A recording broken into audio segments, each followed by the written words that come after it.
I was given a glass of Kool-Aid, and so were the other children. From CIA-backed mind control experiments that left people mentally destroyed to a government deliberately killing its own citizens by poisoning the alcohol supply in the name of control.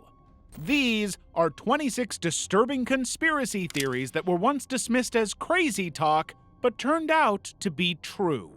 The deeper we go, the more we realize how much of the world is hidden from us. Let's start at the tip of the iceberg. Level 1. Breakfast is not the most important meal of the day. For as long as we can remember, there's been one constant piece of advice from grown-ups in our lives, and that is to never skip breakfast. It's supposedly the most important meal of the day, considering how it fuels you for it. It's even in the name, breakfast, because you're literally breaking your overnight fast after hours of no nutrition.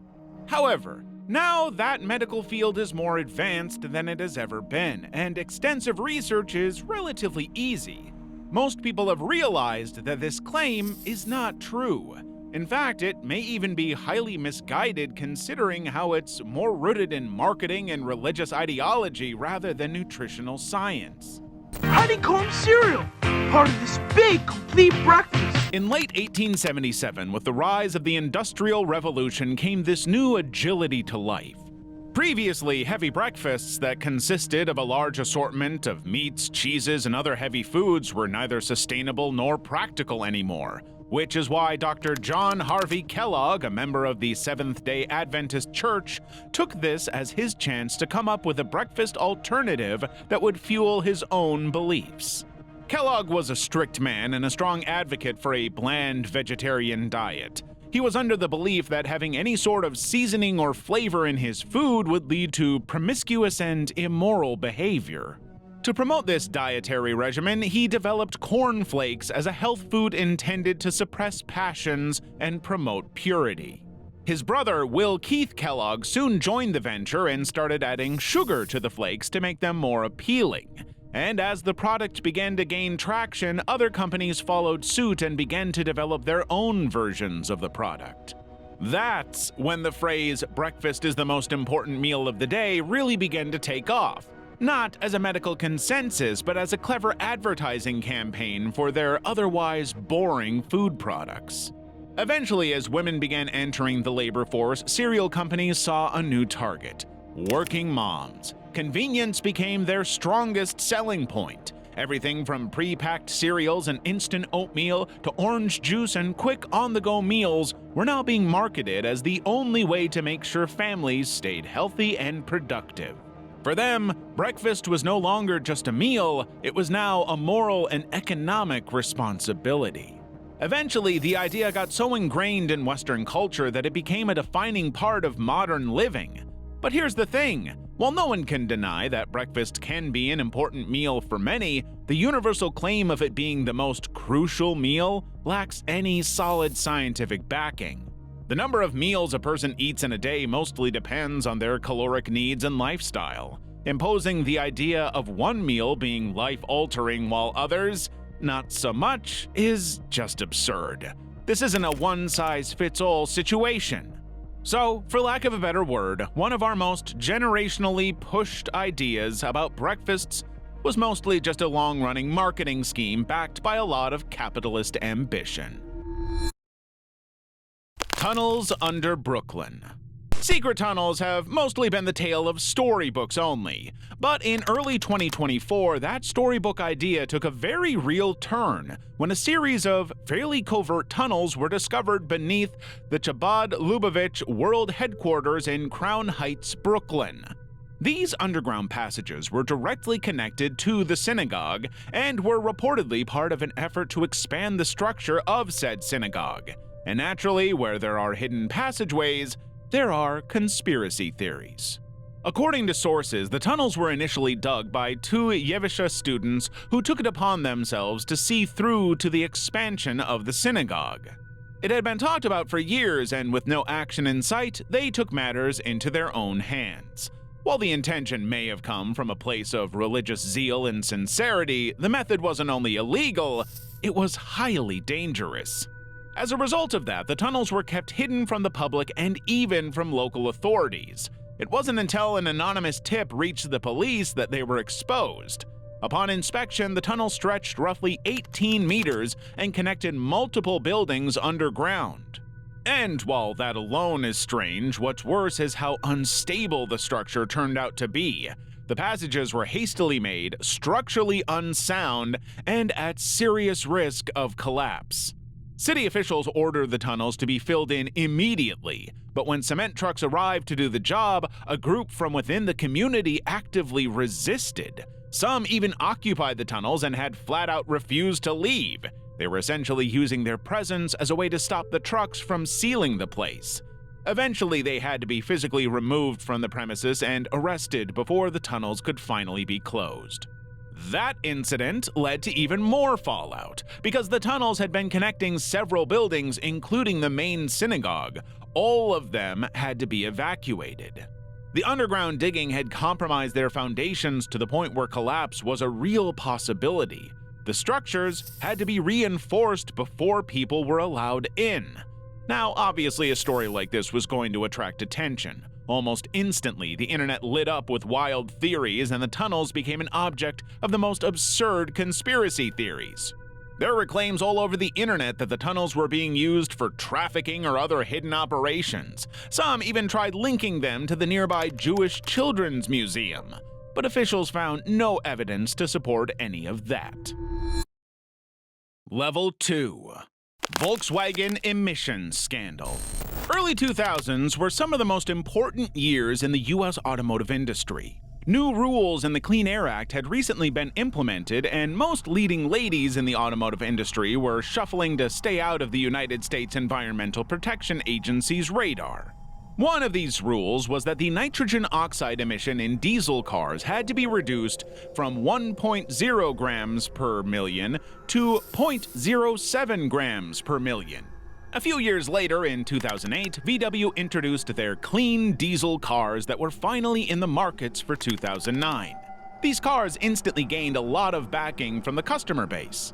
On the surface, they were using their clean diesel campaign as a way to debunk myths about diesel cars. But in reality, it was a front used to essentially fool people into thinking their cars were just as environmentally conscious as some other hybrid and electric cars. This was already a massive stretch, but somehow VW had the numbers to prove it. In fact, the campaign was so successful that it earned the 2009 Jetta TDI the Green Car of the Year award at the Los Angeles Auto Show. The lie went on for years, with only background noise dubbed as conspiracy theory when someone tried to prove that these cars weren't as green as they were marketed. This lie was born out of an absolute ruthless ambition to be the #1 automaker in the world. In 2013, everything came crashing down when the Center for Alternative Fuels, Engines and Emissions tested these cars on live roads. VW's car's nitrogen oxide emission wasn't only above the recommended levels, it was off the charts. When the EPA were made aware of this, they looked into it further and found some grim realities. Their findings became what were famously known as the Dieselgate scandal. In September of 2015, the EPA found that the way VW were cheating the emission tests was through installing a software in their vehicles known as defeat device. This software was designed to detect when a car was undergoing emissions testing and temporarily reduce nitrogen oxide emissions to meet regulatory standards. As a result, multiple countries began to conduct their own investigations, and sure enough, these cars had the defeat device installed. What's worse is that once these cars were driven in normal conditions, their emissions would exponentially rise 40 times above the legal limit put on by the EPA. In other words, this wasn't just a small oopsie from Volkswagen, it was a calculated plan that backfired horribly. The scale of this deception was as large as the actual pollutant emission from these cars. Around 11 million vehicles had the software set up inside of them, and the cost of rectifying the situation exceeded $7 billion. And that was only the financial losses from fixing their mistakes. They still owed the EPA more than double this amount in fines. At the end of the entire scandal, they had used up about $33 billion just to cover up the costs of settlements and buybacks. The then CEO of the company, Martin Winterkorn, resigned, and the company reported a net loss of 2.5 billion euros in its first quarterly half, a kind of loss it had not witnessed in 15 years. Theranos. Theranos was a seemingly revolutionary healthcare corporation formed by a Stanford dropout by the name of Elizabeth Holmes.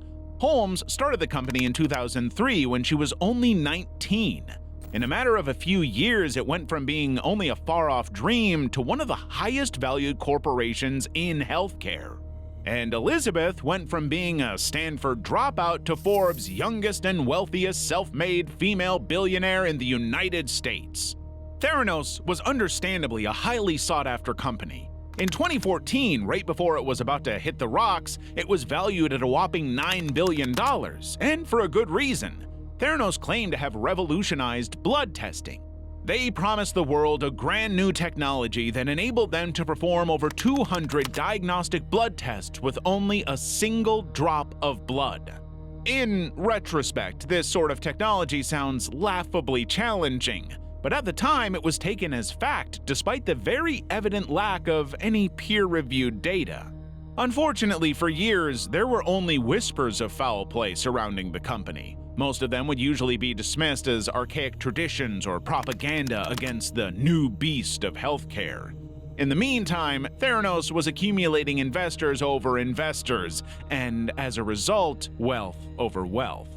Elizabeth Holmes basically managed to somehow convince some of the biggest names in the US to vouch for her. Walgreens, multiple former US secretaries of the state, and dozens of investors that were riding high on the money all jumped to the bandwagon. They never questioned the lack of science behind her new and novel invention. Holmes was basically being hailed as the next Steve Jobs, and she definitely played the part of it well. She spoke with an authoritative voice and wore only black turtlenecks. If you understand that early that you're at risk, there's a lot more that you can do about it. To really push the ideals of a boss woman. Sadly, everything came crashing down in September of 2015 when multiple Wall Street Journal publications basically revealed that the company had been lying about their breakthrough invention all this time. There was absolutely no technology in their possession that allowed them to do what they claimed. Reports started leaking from employees who noticed the machines didn't actually work.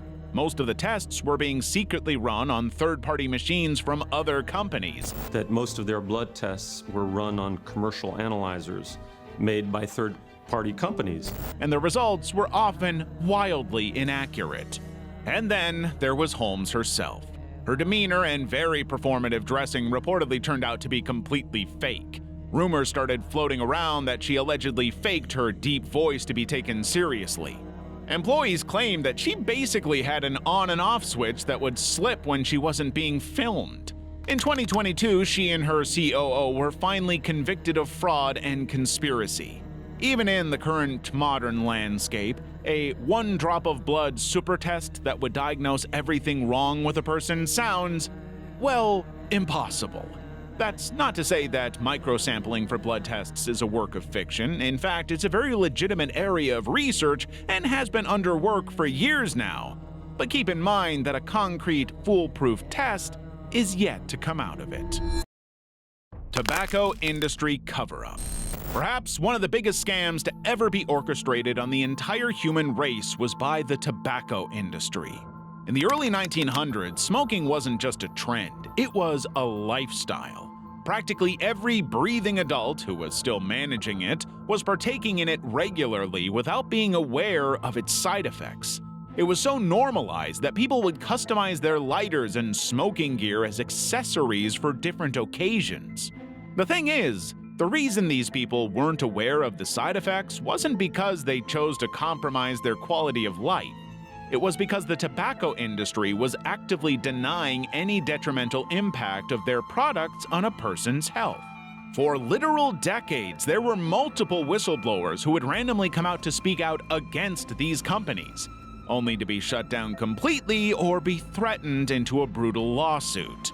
Doctors and researchers were basically given the same treatment. Anyone who dared to speak out against cigarettes would be chased down in a witch hunt. But the most common format these companies adopted was to create doubt and denial. Whenever a very genuine and peer-reviewed study would be published on the harmful effects of tobacco products, companies would either bring into question the validity of the publications or would basically claim it to be only partially true. They'd offer it up with a marketing campaign that would promote their own products as safe and even healthy. In fact, the most ironic thing is there was a time when cigarettes were targeted towards literal doctors. Slogans like "More doctors smoke Camels" were completely commonplace and were followed by claims that these products were physician-tested. This literally kept happening for years until a biochemist working for Brown & Williamson, Jeffrey Wigand, blew the whistle on the company in 1995. He didn't only talk about the already suspected negative health effects of tobacco products, he straight up exposed how companies added ammonia to cigarettes to increase nicotine absorption. Dr. Wigand says that Brown & Williamson manipulates and adjusts that nicotine fix not by artificially adding nicotine, but by enhancing the effect of the nicotine through the use of chemical additives like ammonia. Just like everyone before him, Wigand was threatened, publicly smeared, and even dragged to court, but he didn't back down. He revealed that most tobacco companies were deliberately engineering cigarettes to be increasingly addictive and carcinogenic. American epidemiologist David Michaels even published an entire book on this called "Doubt is Their Product." He reportedly heard a very high-ranking cigarette executive say that line, claiming they would hire fake scientists to create fabricated publications that went against the tobacco is harmful claims. Eventually, their own strategy blew up in their faces when thousands of internal documents were leaked. These basically proved that tobacco companies had known about the health risks of their products since the 1950s. What followed was a series of court cases where executives infamously claimed under oath that they didn't believe nicotine was addictive. But the damage had already been done and continues to do so. Level 3. The business plot. We've all been victims of online propagandas against governments and democracies. For one successful politician, the worst thing to come out of their career is a smear campaign. For others, it's the fear of being overthrown in a coup when they go against oppressive but profitable conventions. The thing is, the inner workings of governments are already very obscure. Even rumor that comes out of the political landscape is usually viewed with a lot of skepticism. But perhaps we ought to regard these with more precaution, because the business plot was one such political conspiracy that sounded very absurd, but ended up being very true. The Great Depression was a difficult time for common people. It surprisingly hit the wealthy elite class of the United States just as bad, which is why in 1933, right in the middle of the devastating crisis, a group of extremely wealthy American businessmen allegedly plotted to overthrow the then president of the country, Franklin D. Roosevelt.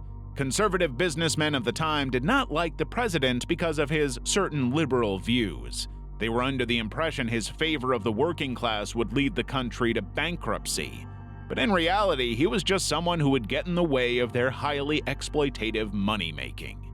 So, they decided the best course of action would simply be to install someone more compliant. That's where Marine Corps General Smedley Butler was brought into the picture. Butler was a highly decorated Marine officer that had won the favor of not only the general public, but also Roosevelt himself. He was already rumored to have installed puppet governments in other countries and would be perfect for the job domestically as well. The businessman approached him with the intention of converting him to their side, and although it sounds very dramatic and unrealistic in retrospect, their pitch was simple. Butler would lead an army of 500,000 Army veterans into D.C. to stage a coup, and would subsequently install himself as the Secretary of General Affairs. Roosevelt's role would be reduced to only a figurehead on the pretext of his failing health. However, what these businessmen didn't predict was that this entire thing could literally blow up in their faces, and it did. Because instead of going along with it, Butler ratted their entire congregation out in front of Congress in 1934. He testified against these people and named every single one of them. But here's where it gets really weird. Despite being officially confirmed by the McCormack-Dickstein Committee, no one went to jail. They mostly just dismissed the case due to lack of any tangible evidence, and the whole fiasco just faded. The only accused who was openly called upon by the committee to testify, Gerald C. McGuire, died a year later. His death was attributed to a severe case of pneumonia in addition to stress from being implicated in such a serious case. Poisonous alcohol. There have been some strange, almost criminal allegations against the alcohol industry for the longest time now. For example, certain unlicensed and even legal alcohol sellers have been accused of adding methanol to their drinks in order to bring the price down. This, as a result, has not only landed people in the hospital, it's caused them fatal, irreversible damage and even death. But none of these cases can be as bad as the time when the US government deliberately poisoned alcohol to discourage people from drinking. It sounds like another far-reaching conspiracy theory, but it actually turned out to be true. In the 1920s, the United States government tried to ban drinking altogether. They labeled this as the Prohibition and basically banned the sale and manufacture of alcohol altogether. Ironically, what ended up happening was the stark opposite. People began to double down on their drinking and began to source their alcohol from shady illegal sources. Bootleggers started rerouting industrial alcohol by chemically tweaking it into drinkable booze. When prohibiting alcohol cold turkey fell on their faces, the government took a more drastic measure. They mandated that manufacturers lace industrial alcohol with toxic chemicals like methanol and formaldehyde. The idea was to make these booze so deadly that no one would dare drink them. And if they did, well, that was their own fault. By the end of it all, it's estimated that around 10,000 people died from poisoned alcohol. 33 people in Manhattan died just 3 days after this new rule was reinforced. Even then, no lesson was learned, and the entire Prohibition era kept going for almost 5 more years, until it was finally repealed in 1933. Regardless of the logistics, no one can deny what this entire ordeal was. It was state-sanctioned poisoning where a government tried to purposely harm its own citizens. Operation Mockingbird. Almost every government of every state in the current political landscape has been accused of manipulating their own media. You can call it whatever you want: propaganda, illegal control, or maybe fixing a narrative to keep the masses in ignorant bliss. Regardless, it is an unfortunate practice that is being done covertly in a lot of places in the world. Yet there is no tangible proof of it. And it's always been like that, except for that one time when the CIA slipped. It was a mistake that ended up exposing the organization's years of illegal influence on both domestic and international media. They basically bought off major journalists, media people, and executives to disseminate pro-American propaganda and suppress unfavorable stories. The operation began in the late 1940s and expanded over the next 2 decades. According to a 1977 article by journalist Carl Bernstein, the CIA maintained covert relations with over 400 journalists and media organizations. What's worse is these individuals weren't just foreign correspondents or independent journalists. They were genuinely prominent figures with major traction who worked for outlets like the New York Times, CBS, and Time. The extent of the operation came to light during the 1975 Church Committee hearings. The committee confirmed that the CIA had cultivated manipulative relationships with journalists to influence public opinion. However, like with most of these cases, the full scope of Operation Mockingbird remained and still is partially classified, which has not only given rise to more outlandish claims about the parties involved, but has also brought into question journalistic integrity and how far these truth disseminators are willing to go for financial gains. The idea that news outlets could be used as tools for intelligence agencies challenges the very foundation of a free press in a free speech country. Gulf of Tonkin Incident. In the summer of 1964, a group of U.S. Special Forces and South Vietnamese commandos attacked two small islands off the coast of North Vietnam. As retaliation, North Vietnam deployed 3 torpedo boats on the American vessels camped outside of the country. The small skirmish ended with the U.S. forces containing the aggression from the other side, and the entire thing seemingly came to a halt. That was until 2 days later, when President Lyndon B. Johnson openly claimed that North Vietnamese forces had attacked American destroyers in the Gulf of Tonkin again. This little claim sparked some sort of nationalism in the American people and the government, which eventually led to Congress passing the Gulf of Tonkin Resolution. Johnson had openly requested it as a necessary action to protect our armed forces and to assist nations covered by the SEATO Treaty. It was also the one bill that essentially granted President Lyndon B. Johnson broad authority to escalate U.S. involvement in Vietnam.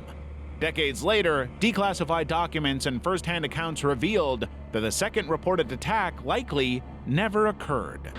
To this day, I don't know what happened on August 2nd and August 4th, 1964 in the Tonkin Gulf. An internal National Security Agency report stated that it is not simply that there is a different story as to what happened, it is that no attack happened that night. In truth, Hanoi's Navy was engaged in nothing that night but the salvage of 2 of the boats damaged on August 2nd. Yet, despite absolutely no real proof of an actual conflict, the Johnson administration portrayed the incident as clear aggression from the enemies. They were clearly capitalizing on already heightened emotions of the public and ended up having the resolution passed on August 7, 1964 with overwhelming support. This little document later became the legal foundation for the U.S. to intensify its military actions in Vietnam. It ended up leading to a 19-year war that is still recognized as one of the most complex conflicts to have ever occurred. Love Canal toxic dumping. In the late 1970s, a neighborhood in Niagara Falls, New York, became the center of one of the worst environmental disasters in the U.S. And for a long time, people treated it like it was just a rumor. But like most of these conspiracy theories, this one also turned out to be true. From the 1940s to early 1950s, a company called Hooker Chemical dumped over 20,000 tons of toxic waste into the Love Canal. This toxic waste included chemicals that were highly destructive to humans. They were described as caustics, alkalines, fatty acid, and chlorinated hydrocarbons resulting from the manufacturing of dyes, perfumes, and solvents for rubber and synthetic resins. Afterwards, the company sealed the site with clay and walked away. Then, in 1953, they sold the land to the local school board for $1 since the population of the area was increasing drastically. While they did mention the chemicals in passing, the warning clearly didn't go far enough. The entire site became the new hotspot for a thriving community. A school was built on it, and slowly residential areas began developing. People began to move to this new novel location without realizing the dangers. Eventually, by the late 70s, residents started noticing some serious health problems amongst themselves. These health issues were a signature to chemical contamination. They basically ranged from people getting mildly sick to noticing extremely high rates of miscarriages and birth defects. Additionally, things became a lot more clear when they began to explicitly notice the smell of chemicals was everywhere. Eventually, it was discovered that the buried waste had been leaking into the ground and water supply. The situation got so bad that President Jimmy Carter declared a federal emergency in 1978. Entire families were evacuated and the homes were abandoned and later destroyed. This whole fiasco eventually led to the creation of the Superfund law in 1980. It was basically a way to make sure that companies responsible for toxic waste had to pay for the cleanup. A local resident named Lois Gibbs played a huge role in pushing for that change. Her activism basically helped turn a neighborhood crisis into national policy. Level 4. Project Sunshine. The bombing of Nagasaki and Hiroshima gave rise to a new paradigm of warfare that was now to be adopted by most nations.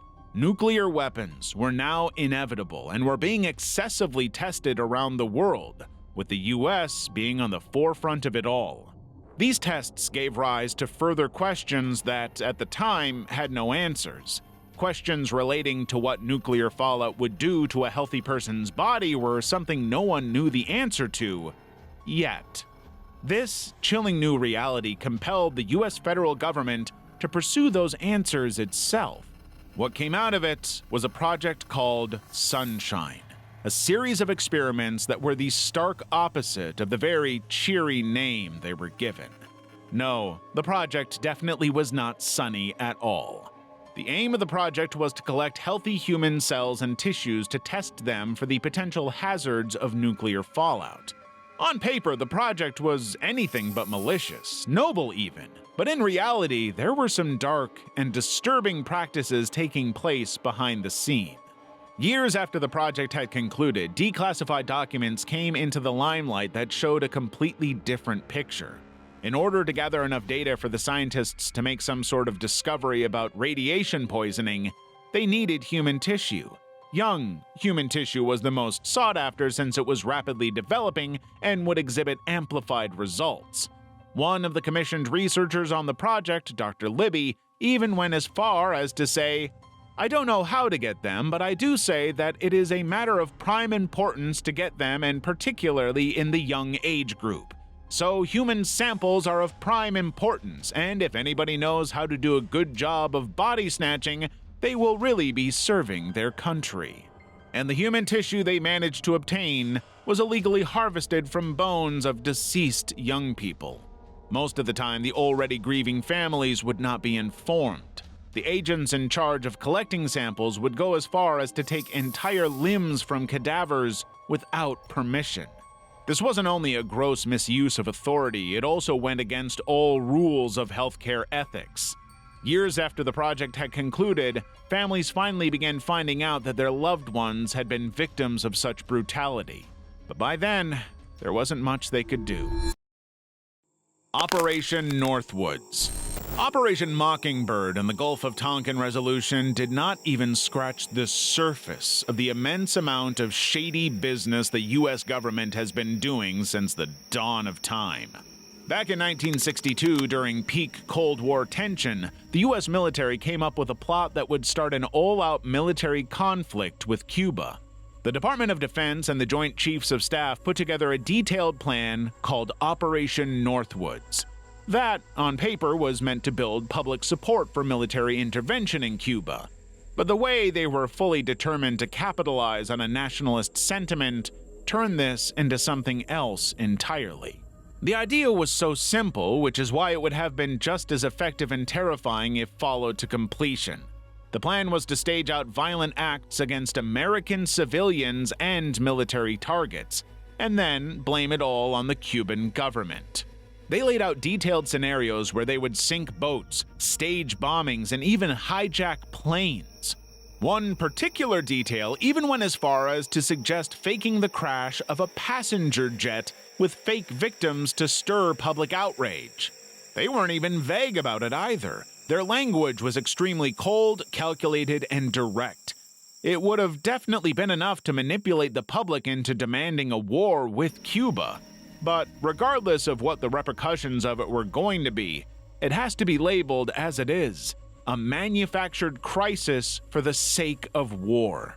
The plan made it all the way to the Secretary of Defense, but it was President John F. Kennedy who ultimately shut it down.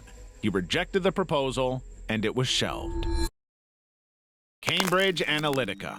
Privacy and data farming concerns have always been the undesirable consequences of shifting the entire global landscape online.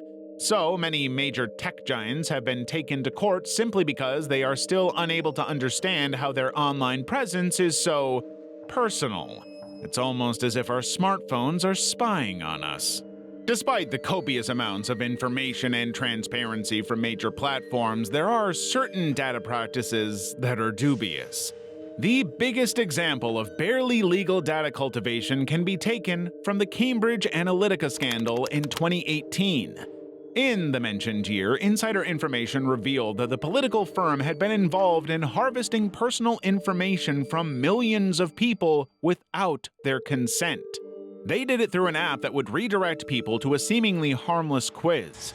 In reality, the quiz would not only ask them highly personal questions, but would also proceed to then target people in their friend list. In other words, Cambridge Analytica wasn't only getting information from the voluntary quiz takers, they were also harvesting information from their friends. This dubious practice operated just within the bounds of legality. Now, to put this into perspective, the firm held highly intricate personal data on around 80 million Facebook users.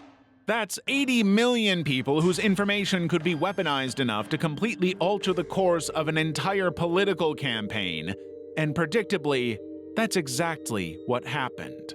Cambridge Analytica took that mountain of data and used it to build psychological profiles for highly targeted ads. These ads were so intricately made that it wasn't long before they began to sway public opinion. They played a massive role in multiple elections, including the 2016 US presidential elections and the Brexit campaign. Remember when Mark Zuckerberg was called into Congress to testify?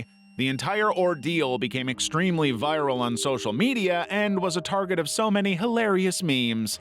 Well, this data breach was precisely what he was testifying about. For a long time, the idea that tech giants and political consultants were manipulating elections through social media felt like a conspiracy theory. But after the Cambridge Analytica ordeal, it's now as plausible as any other conspiracy theory. Dalkin Shield scandal.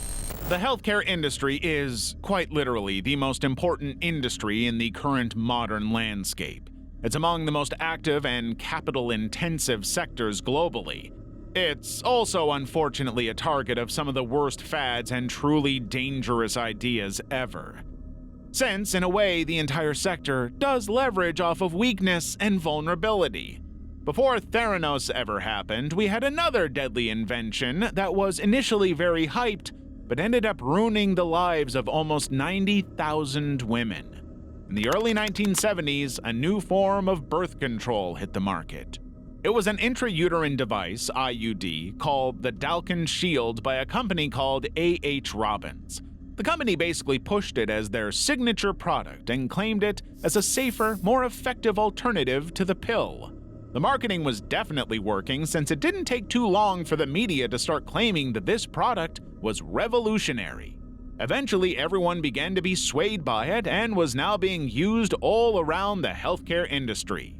However, what A.H. Robbins was hiding was the fact that this thing was not only flawed, it was downright dangerous, and the company and its researchers knew it from the start.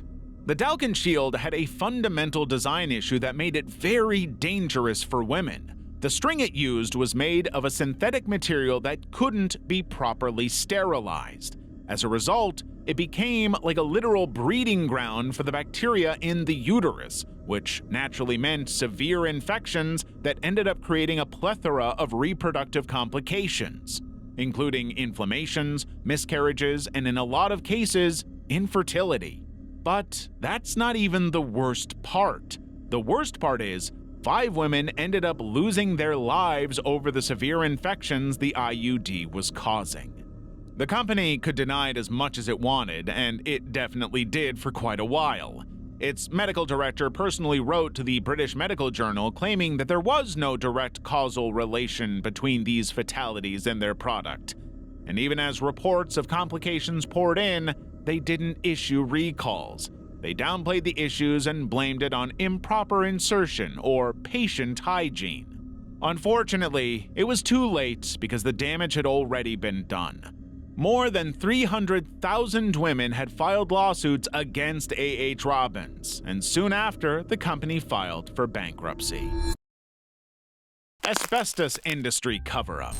Asbestos was one of the most common materials used in construction because of its highly promising characteristics like heat resistance, durability, and insulation capabilities. It was marketed as a miracle material. However, what people failed to realize, or were maybe deliberately blind to, was that asbestos was a death sentence. For most of the 20th century, the material was basically used almost everywhere. The asbestos industry was one of the most booming businesses of the time, so massive names like Johns Manville and Rebestos Manhattan were making millions out of it. This also meant that these companies were willing to do anything to stay relevant, even if it meant compromising the health and lives of their own employees for profit. Medical reports linking asbestos exposure to serious lung issues began to surface as early as the 1920s. Only a few years later, the material was confirmed to also be linked to mesothelioma, a kind of cancer that was almost exclusively caused by prolonged exposures to the material. In other words, insiders already knew how devastating and outright fatal this mineral was, and yet they stayed quiet. They even went as far as to fabricate reports and create their own counter-publications to dismantle the growing narrative. They were willing to do anything to keep their business from crumbling. This included hiding X-ray reports of their workers that clearly showed lung damage, a decision based on a memo explicitly advising executives not to warn employees because it might invite lawsuits.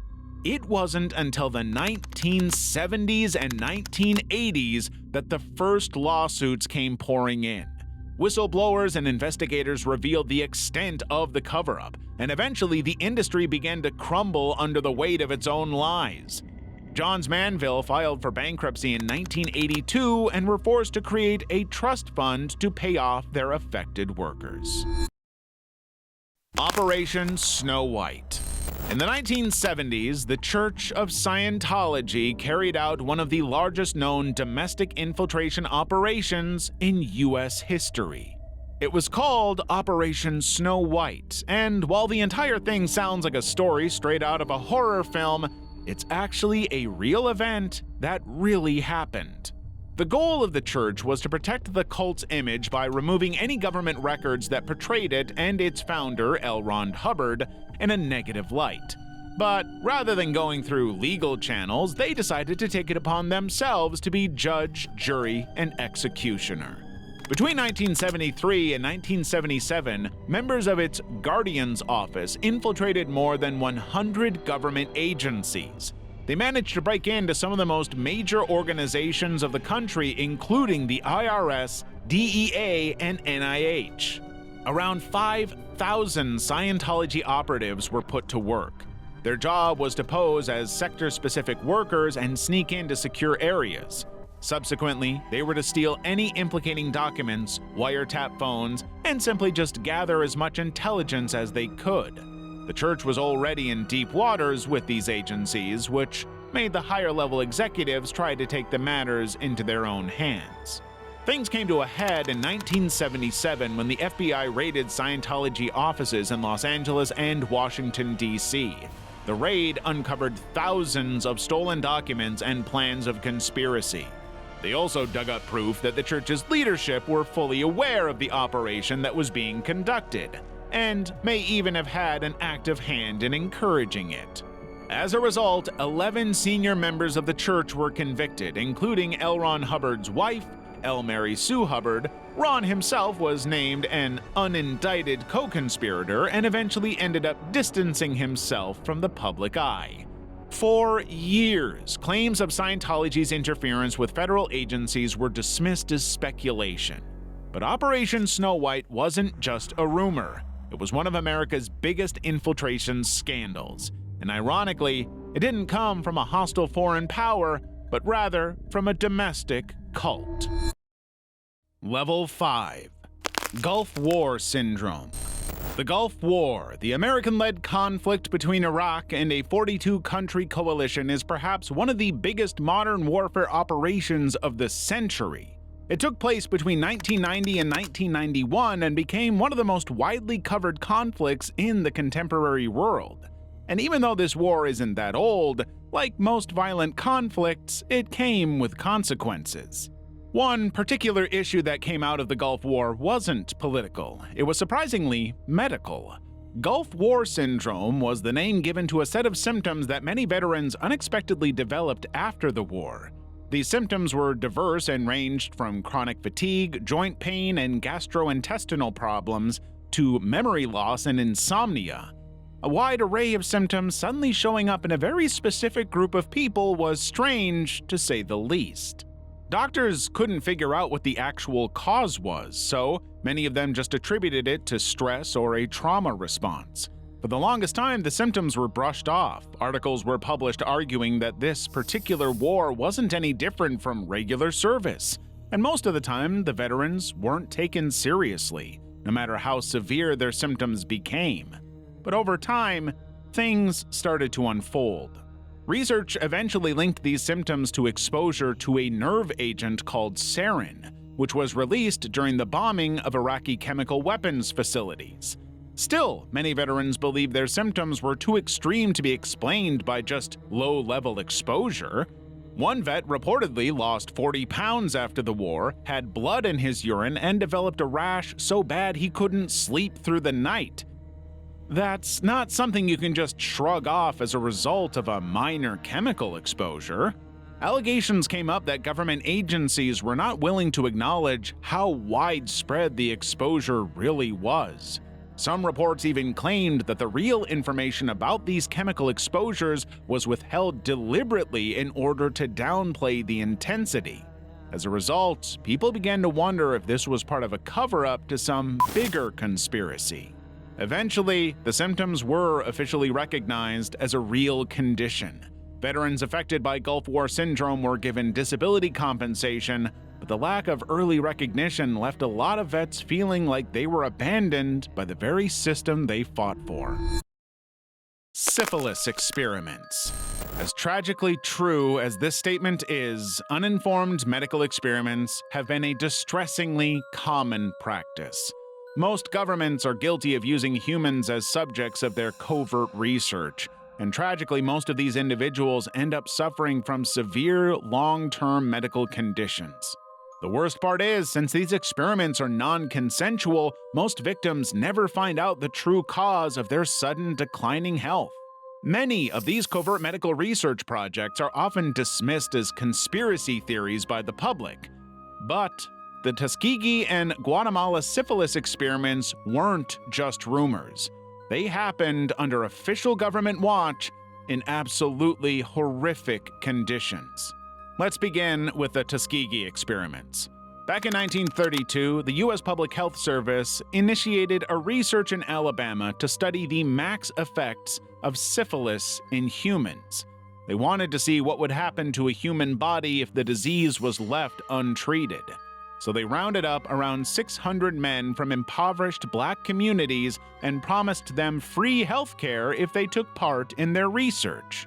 However, instead of being forthright about the nature of the research, these men were simply told that they were being treated for bad blood, a vague term that at the time was associated with literally any bad health symptoms. However, the truth of the matter was that these men weren't being treated for anything.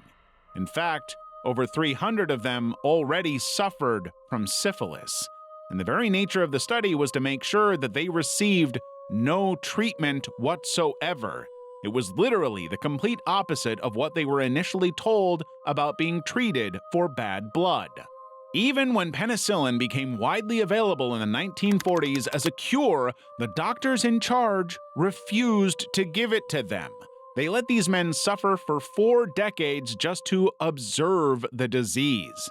The experiment was supposed to last for only 6 months, but ended up extending to almost 40 years.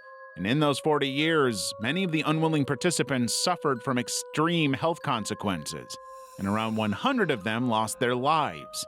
Due to the very nature of the disease, the generational quality of life for these men was completely ruined.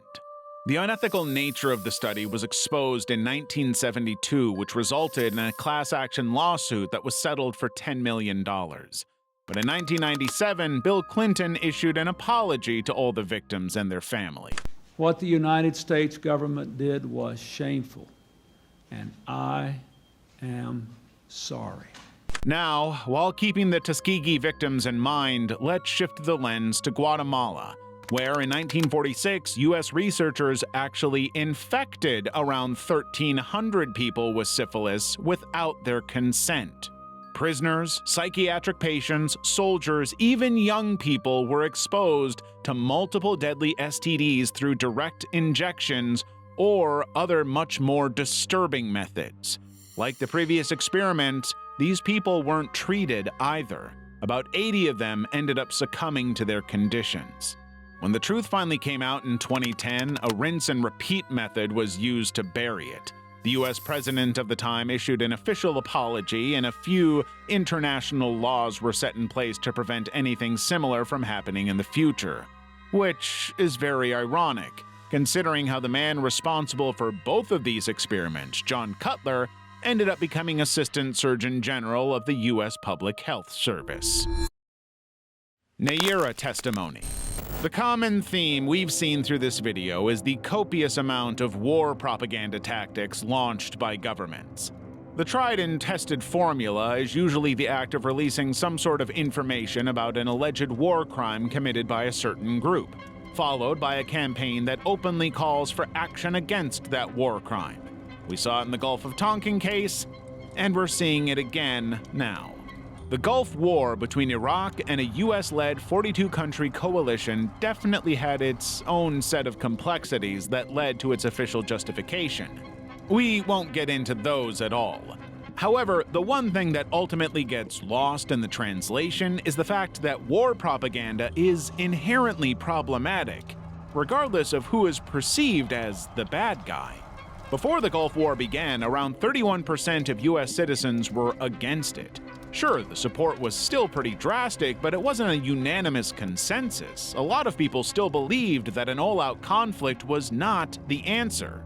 That changed when a 15-year-old Kuwaiti girl by the name of Nayera claimed to have witnessed Iraqi soldiers stealing incubators from hospitals and leaving newborns on the ground to die.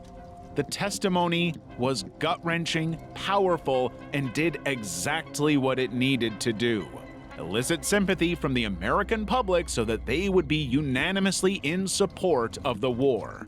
Her story was taken at face value and was incessantly repeated by senators.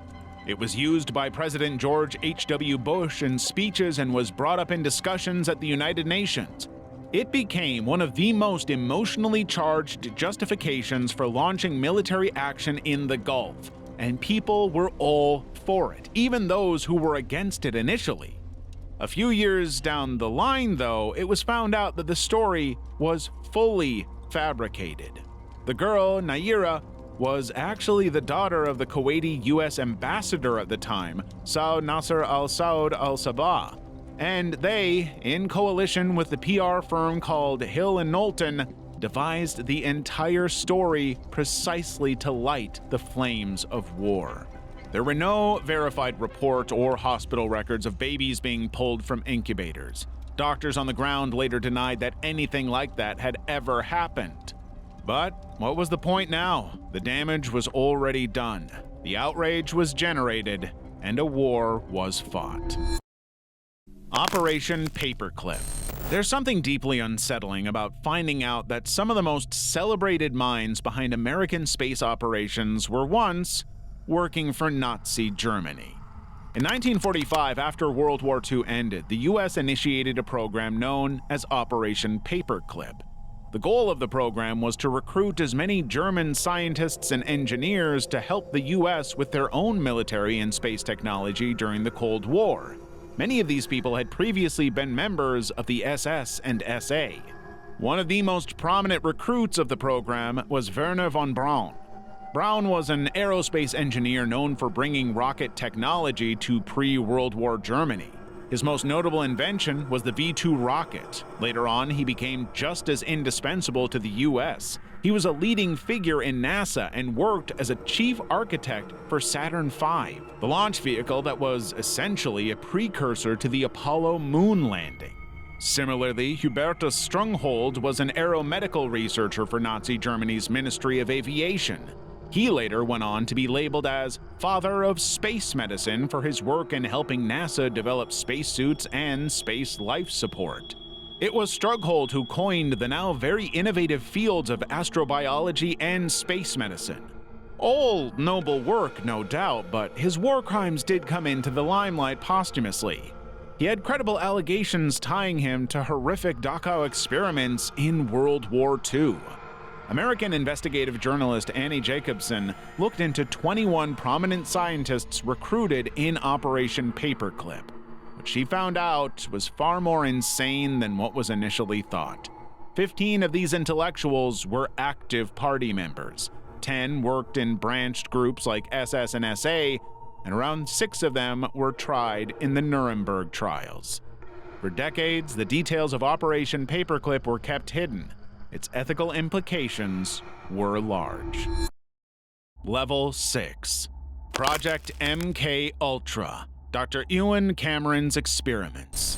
When you hear about Project MK Ultra, your first thought might be that it's too wild to be true. As insane as this sounds, Project MK Ultra was a series of psychiatric experiments orchestrated by the CIA on the general public. The catalyst for these experiments was, well, obviously the Cold War, but also at the end of the Korean War, most of the prisoners of war that were rescued came home spewing a lot of radical communist propaganda. This was very uncharacteristic and made officials believe that these people were subjected to some sort of brainwashing. It was a potential threat that triggered the CIA into creating their own program to study the potential of human minds and mind control.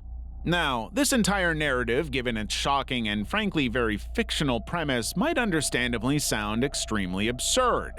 It very much sounds like a story fabricated by a paranoid conspiracy theorist.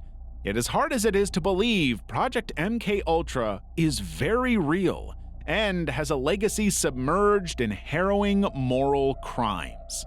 To put it simply, without complicating the basis of the entire project, MK Ultra basically consisted of operatives slipping psychedelics into an unsuspecting individual's drinks in order to study its effects.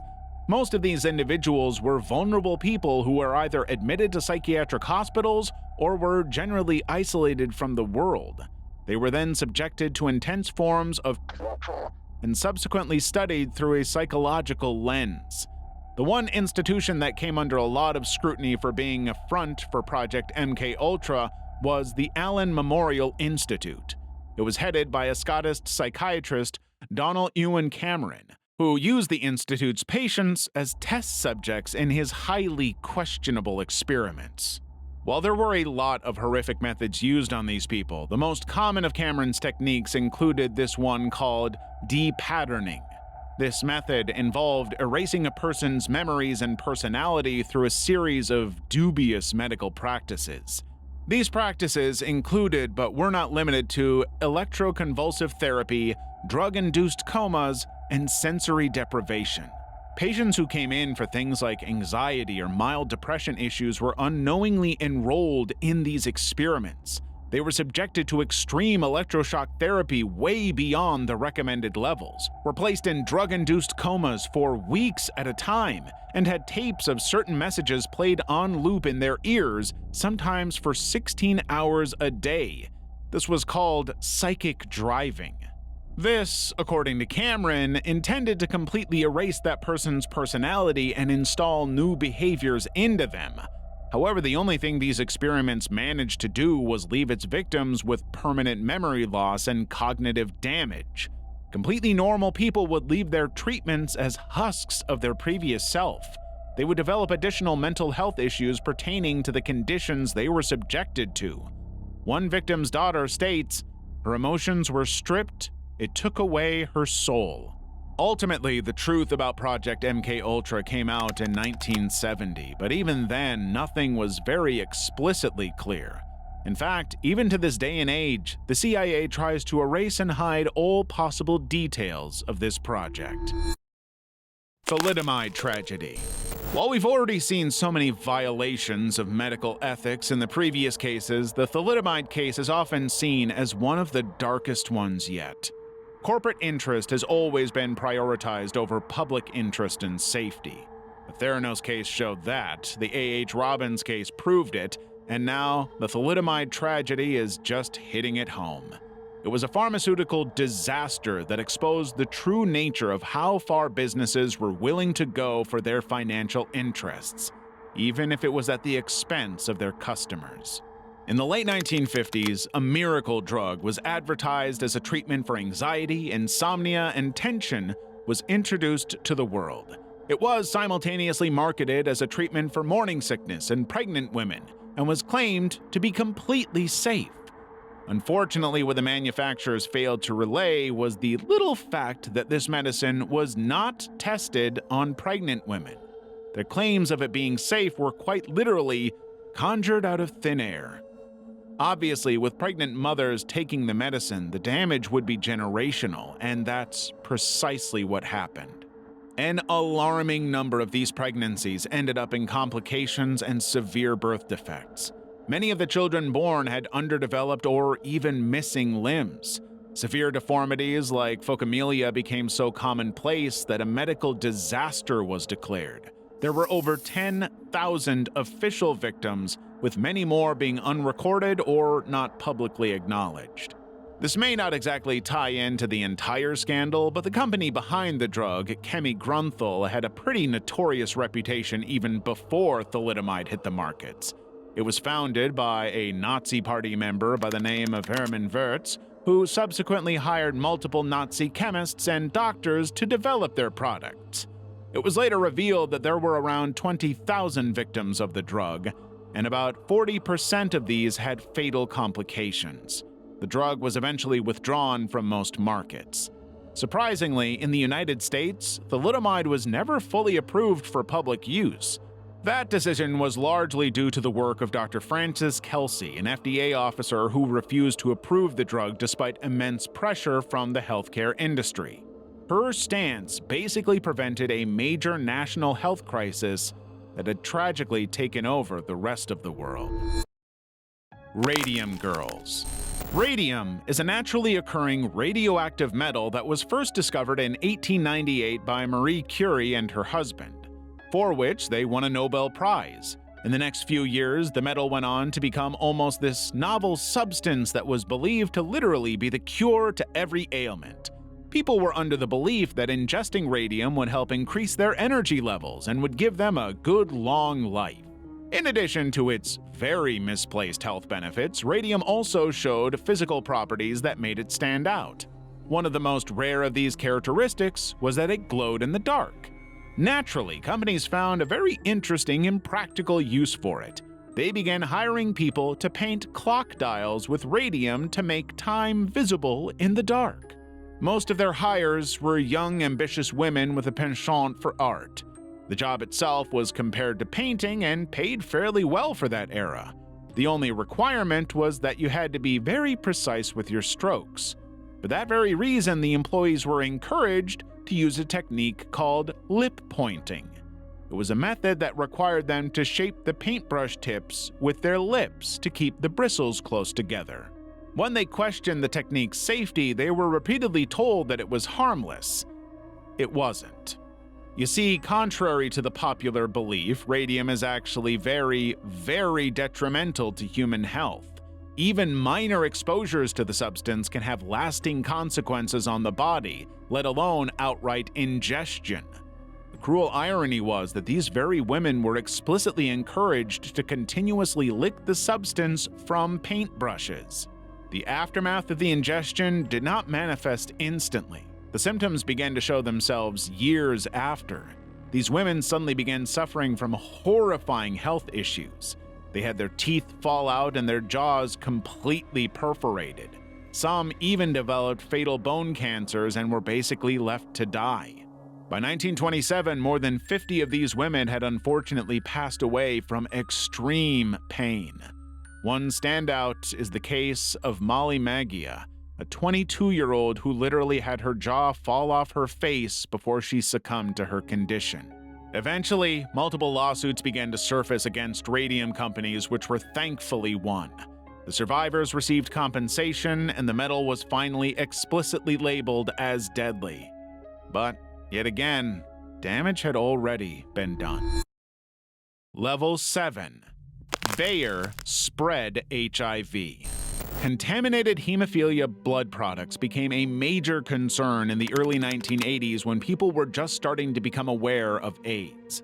It was initially only seen in a small and very particular group of people, so the assumption of it not passing on to others was made.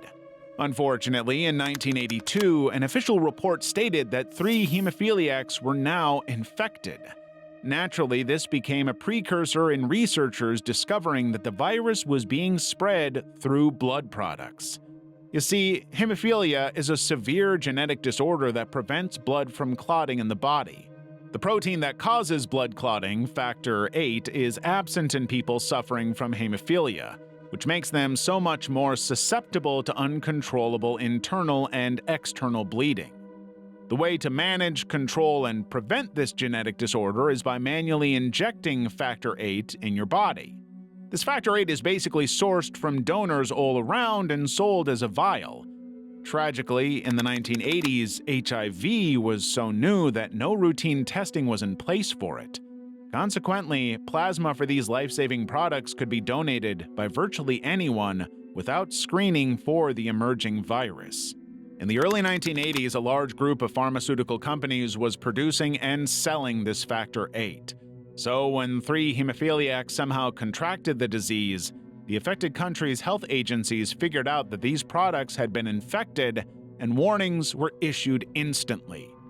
One of the companies, Bayer, responded by claiming that they had developed a new heat-treated version of the drug that could kill the virus. The previous version of the drug was taken off the shelves, and everything resolved itself perfectly. Or would have if corporate greed had not taken over. A subsidiary of Bayer by the name of Cutter Biological decided that instead of recalling the older untreated version, they would continue to sell it to Latin America and Asia. Thousands of these products were shipped overseas effectively, and very deliberately condemning countless individuals to a deadly disease. Internal company documents revealed that executives knew about the potential contamination. They were aware of the risks and still made the decision to keep selling the older product. One of the executives' exact words were that they wanted to give the impression that they were continuously improving our product without telling them they expected soon to have a heat-treated. Thousands of hemophiliacs across the world were exposed to HIV. These were people with an already life-threatening condition who had trusted that the factor VIII drug would help make the quality of their lives better. Class action lawsuits were filed, and Bayer ultimately ended up paying $660 million in settlement. The human cost of this tragedy was so immense that one simply cannot bounce back from it. Protocols of the Elders of Zion. Protocols of the Elders of Zion is perhaps one of the most dangerous and widely circulated conspiracy theories in modern history. It was a fabricated document that claimed to reveal a secret plan by Jewish leaders to take over the world. It first appeared in Russia in the early 1900s and was published as if it were a real record of an actual meeting. None of that was true. It was basically a document crafted by a bunch of racist, bigoted people spreading propaganda. It had plagiarized sections from earlier political satire written in France that had nothing to do with Jewish people at all, but the damage had already been done. These so-called protocols were now spreading like wildfire rapidly and were actively propagating anti-Semitic hatred across the entire world. The worst part is, this document later became a key tool for propaganda during the 2 world wars. It became a core part of the ideology that was used to justify violence and eventually genocide against Jewish people. The funny thing is, the document was debunked by a journalist from the Times of London way before it was used as a propaganda tool in Germany. Yet, for some reason, it was presented as factual in their schools and educational institutions. Even today, different translated versions of the protocols are available.